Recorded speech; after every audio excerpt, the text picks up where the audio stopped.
নব্বইয়ের দশকে পৃথিবীতে প্রচারিত হারকিউলিসের অসাধারণ সব বীরত্বের গল্প হয়তো আমরা অনেকেই দেখেছি। গ্রিক পুরাণের সবচেয়ে জনপ্রিয় নায়ক হারকিউলিস। কিন্তু আপনি কি কখনো ভেবে দেখেছেন হারকিউলিস কি শুধুই লেখকের কাল্পনিক চরিত্র ছিল, নাকি খ্রিস্টপূর্ব হাজার হাজার বছর পূর্বে সত্যি রক্তে মাংসে গড়া একজন মানুষ ছিলেন? কেন তাকে 12টি অসম্ভব যুদ্ধ করতে হয়েছিল? এই সব কিছু নিয়ে আলোচনা করব আজকের ভিডিওতে। গ্রিক এবং রোমান মিথোলজির অন্যতম গুরুত্বপূর্ণ চরিত্র হচ্ছে হারকিউলিস। হারকিউলিস সম্বন্ধে গ্রিক মিথোলজিতে কি কি বলা রয়েছে সেটা মূলত আমরা চলেন একটু জানার চেষ্টা করি। গ্রিক মিথোলজি অনুযায়ী হারকিউলিস ছিলেন দেবতা জিউসের পুত্র এবং তার মা আকলেমিনা ছিলেন সাধারণ একজন নারী। দেবতা জিউসের সন্তান হওয়ার কারণে হারকিউলিস অনেক ছোটকাল থেকেই বীরত্বের অধিকারী ছিলেন। তিনি অনেক দুঃসাধ্য সাধন করেছিলেন। অন্যদিকে দেবতা জিউসের আরেক পত্নী হেরা, যাকে বলা হয়ে থাকে দেবীদের রানী, তিনি মনে করতেন হারকিউলিস আসলে এই দেবতা জিউস এবং আকলেমিনার পরকীয়া সন্তান। এই কারণে তিনি হারকিউলিসকে অনেক হিংসা করতেন এবং এই ধারাবাহিকতায় তিনি হারকিউলিসকে হত্যা করার জন্য 2টি বিশাল আকৃতির সাপ প্রেরণ করেন। সে সময় হারকিউলিস ঘুমন্ত অবস্থায় ছিলেন, তবে তিনি ঘুমন্ত অবস্থা থেকে জাগ্রত হয়ে নিজ হাতে চিন্তা করেন তিনি শিশু অবস্থায় সেই সাপ দুটোকে হত্যা করেন। শুধু তাই নয়, তিনি যখন 18 বছর বয়সে উপনীত হন তিনি এক বিশাল আকৃতির সিংহকে নিজের হাতে হত্যা করেন এবং এই সব কারণেই মনে করা হতো তিনি অসীম ক্ষমতাধর একজন মানুষ হিসেবে গড়ে উঠবেন।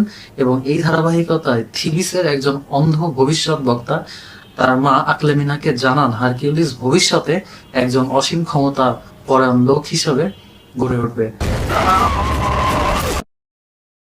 রানী হেরা তার জীবদ্দশায় হারকিউলিসকে কোনো সময়ই পছন্দ করতেন না।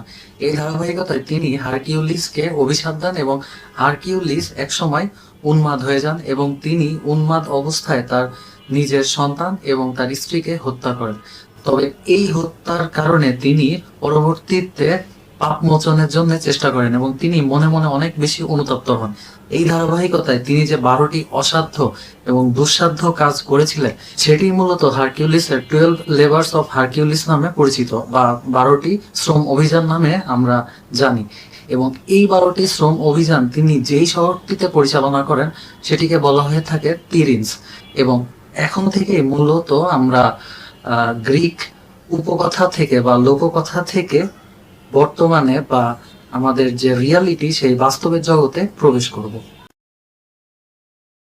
তিরিন্স শহরটি সম্বন্ধে প্রথমবারের মতো এই পৃথিবী জানতে পারে গ্রিক মহাকবি হোমারের রচিত বিখ্যাত কাব্যগ্রন্থ ইলিয়াড থেকে। তার বর্ণনা অনুযায়ী তিরিন্স শহরটি ছিল স্থাপত্য শৈলীর এক অনুপম নিদর্শন। এর পরবর্তী ঘটনার উল্লেখ পাওয়া যায় গ্রিক ট্রাভেলার পয়োজেনিয়াসের লেখা বিখ্যাত ডেসক্রিপশন অফ গ্রিস বইতে। সেই বইতেই মূলত তিরিন্স শহরটি সম্বন্ধে জানানো হয়, সেটি কিনা তখন প্রায় পুরোটাই ধ্বংসপ্রাপ্ত।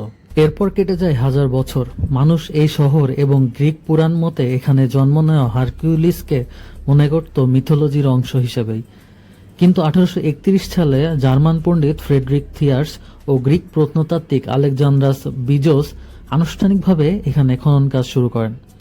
1884 সালে প্রত্নতাত্ত্বিক খনন শেষে হাইনরিক সিমান তার সহযোগীদের নিয়ে খুঁজে পান হাজার হাজার বছর আগে হারিয়ে যাওয়া সেই তিরিন্স শহরটি, যে শহরের বর্ণনা ছিল গ্রিক মিথোলজিতে, যেখানে বলা ছিল হারকিউলিস সম্বন্ধে হারকিউলিস জন্মেছিলেন এই শহরেই। গ্রিক পুরাণ মতে এই শহরটি তৈরি করেছিল লম্বা একচোখা দানব সাইক্লপস।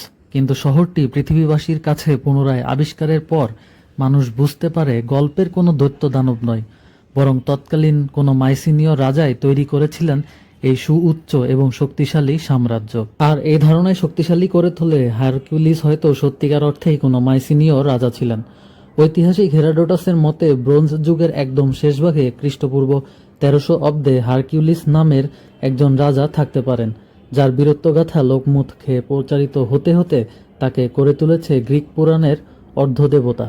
কিছু কিছু চরিত্র মানুষের হৃদয়ের মণিকোঠায় এমনভাবে স্থান নেয় যাদেরকে নিয়ে আমরা চর্চা এবং আলোচনা করতে ভালোবাসি। হাজার বছর আগে ধ্বংসপ্রাপ্ত তিরিন্স নগরী সম্বন্ধে অনেকেই যেমন সন্দিহান ছিলেন, তেমনি এখনো অনেকেই সন্ধিহান প্রকাশ করেন হারকিউলিসের দেবতা নাকি মানুষ এই প্রশ্নে। আপনি ইতিহাসের কোন পক্ষে অবস্থান নেবেন সেটা একান্তই আপনার ব্যক্তিগত অভিমত। আজকের ভিডিওটি যদি ভালো লেগে থাকে তাহলে অবশ্যই আমার চ্যানেলটি সাবস্ক্রাইব করবেন। ধন্যবাদ।